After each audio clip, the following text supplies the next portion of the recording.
Hey everyone, today I'm in Archer City, Texas. What am I doing in Texas? Well, my brother and my mom live down here, just doing a little pre-Christmas visit. And when you're in Texas, what's one of the great things that you got to do? You got to smoke some meat. So I got my brother here with me, and what kind of meat and what are we doing here? We've got a brisket. It's probably about a 15-pound brisket.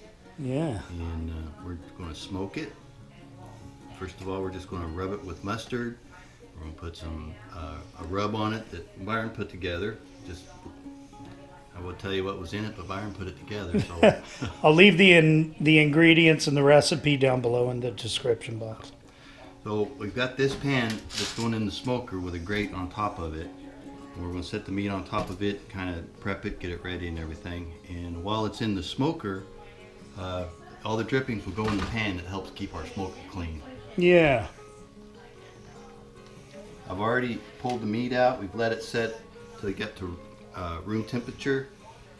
We've rinsed it. We've cut off a little bit of fat. A lot of people like to take all the fat off of it. The fat for me gives it more flavor. Yep. So I just leave as much fat on there as possible and then take off what we need after we've cooked it. So I've never done a brisket before. I've always wanted to try. I've got a few friends that have done them. They turn out great, but I've talked to other people that your first few don't turn out well. So Dan's actually done a few, and I'm anxious to see how this goes. We're just going to smear mustard all over it. Mainly the mustard is to help adhere the rub to it so it doesn't fall off. Yeah, I put mustard on a lot of the stuff that I put the dry rubs on. You don't actually taste the mustard, but it just adheres the rub on there so it sticks a little better.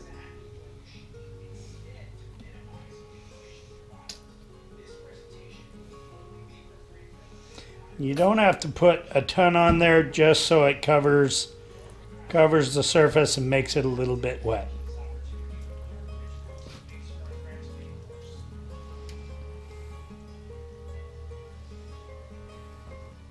Nice bright orange brisket. You don't even see that once it's all cooked. It also helps put what they call down here a bark on it. And the professionals, they work really hard to get a nice bark on it. And when you cut the brisket open, there's a little rim of red around it. And for the professionals that do this, that's considered a perfect brisket. Okay, would that be the same as a smoke ring? Smoke ring, yes. Smoke ring, okay. Yes. Yeah, I've heard that term before, but not bark.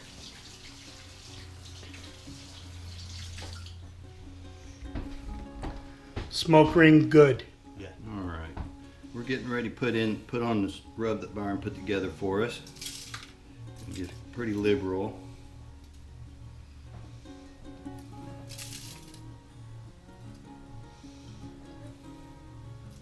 Might be making a second batch. Maybe. I did give it a little taste test. It wasn't so bad. Wasn't too bad? Yep.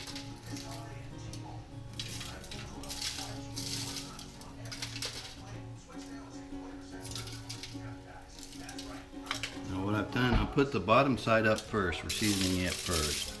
I always like to put the fat on the top so as it cooks, that fat will drop into the meat and make it a little more juicy. Yeah. Down here and they may do it everywhere, but here they have what they call a cryback brisket, which is what this is. It's just pretty much your raw brisket with the fat on it and everything. And then they also have a trim brisket, and the trim brisket is where they go and they cut all the fat off, and it's a little more expensive because there's no fat on it.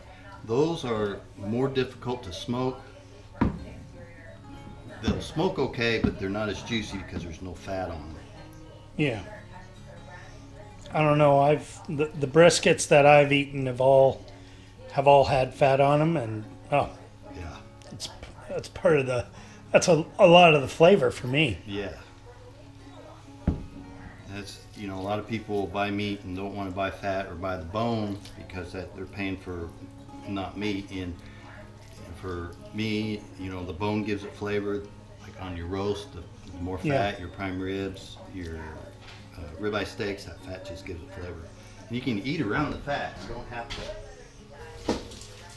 You don't have to eat the fat. Just let Yep. it flavor your meat. It's like saying, I'll take prime rib, but no fat on it. Yeah, exactly. So I see you're putting a little Pepsi down in there. What does that do? Well, you know, a lot of people put in a water bath. I guess they call it a bath. It's while it's steaming and heating, it'll steam and put moisture in your smoke. It kind of helps the meat not dry out. I like to use Pepsi or Dr. Pepper, different mixes, and the sweetness sometimes will draw into the meat and give it a little sweet flavor. Okay. It's on the smoker. We're going to put it on just like it is, and let it cook.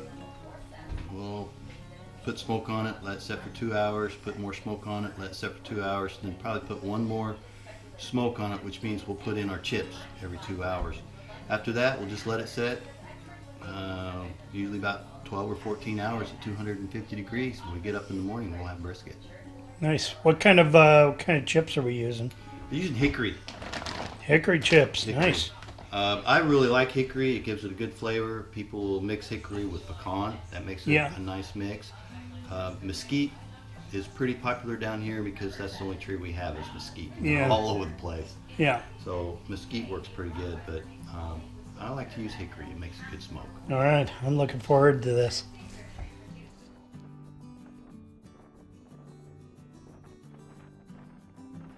Masterbuilt smoker. This is one of the bigger ones. I mean, you can do a lot more meat on there than just this, but we've got this thing all fired up and the smoke's going. And we're just going to toss that in there at 250 for how many hours did you say? 12 to 14 hours. 12 to 14 hours of smoking.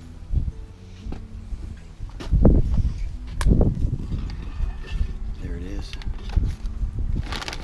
This holds about a cup's worth of chips. It's pretty slow moving. And how long will that much chips last?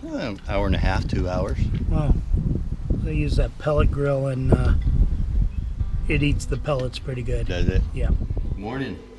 Well, you saw us yesterday, Byron and I, working on prepping this brisket.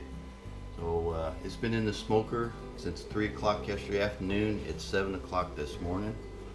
We set it on 250 degrees. We poured our Pepsi and water in there to keep the moisture in it. 3 o'clock this morning I got up and dropped it down to 200 degrees. And so we just pulled it off. And what we're going to do now is we're going to wrap it in this tin foil. It looks really good. It's got nice bark on it. And we hope when we cut it open later, it's going to have a good smoke ring on it. What we're doing here, we're just going to wrap it up in foil. And then we're going to wrap it up in a towel.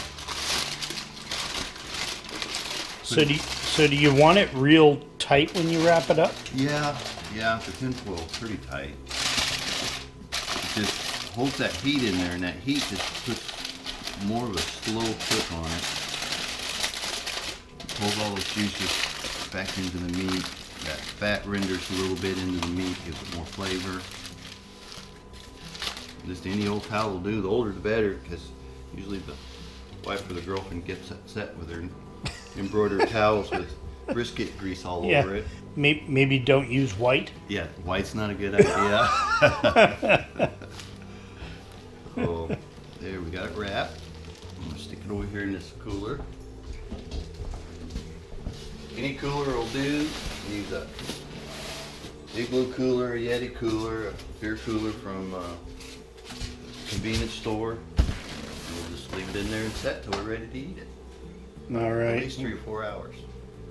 At least 3 or 4 hours. Yeah. All right. I can't wait till we can dig into that. Yeah, it's gonna be good. Okay, so we put the brisket on last night about 3 o'clock in the afternoon. I checked it at 3 o'clock this morning, turned the heat down on a little bit, added a little more water, and then it was probably 7 o'clock this morning. I pulled it off, wrapped it in tin foil, we videoed that earlier. So Yep. So we've unwrapped it. We got it sitting here. We're going to get ready to cut it. And most people know this, but I'm going to share it anyway. That when you cut meat, you cut against the grain, not with the grain. And pretty much the brisket kind of weaves and moves around a little bit with the grain, so you have to watch a little bit. So we're going to go ahead and cut this, see how it looks.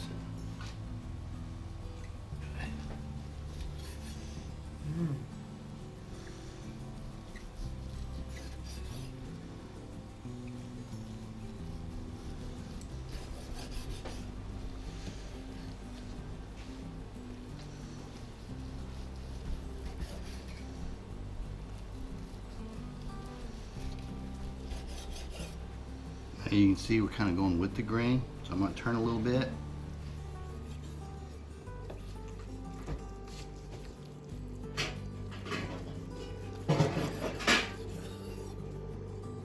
That is what our brisket's supposed to look like.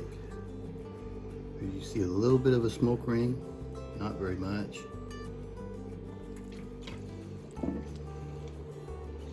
This is the true All right, test right this here. is the test. The true test. Is that good? I think it passed.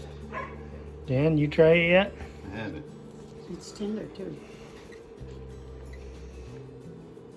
Yes. It turned Yeah. out really well. The rub okay? The rubs. All right, that's the first time trying that one, so perfect. Excellent.